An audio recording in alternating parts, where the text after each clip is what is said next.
أعوذ بالله من الشيطان الرجيم. بسم الله الرحمن الرحيم. ويسألونك عن ذي القرنين قل سأتلو عليكم منه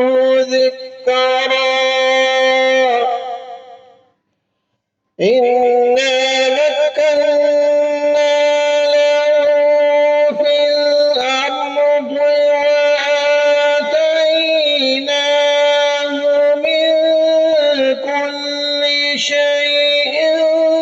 سببا فأتبع سببا حتى إذا بلغ مغرب الشمس وجدها تغرب في عين حمئة ووجد عندها قوما قلنا يا ذا القرنين إما أن تعذب وإما أن تتخذ فيهم حسنا قال أما من ظلم فسوف نعذبه ثم يرد إلى ربه فيعذبه عذابا نكرا وأما من آمن وعمل صالحا فله جزاء الحسنى وسنقول له من أمرنا يسرا ثم أتبع سببا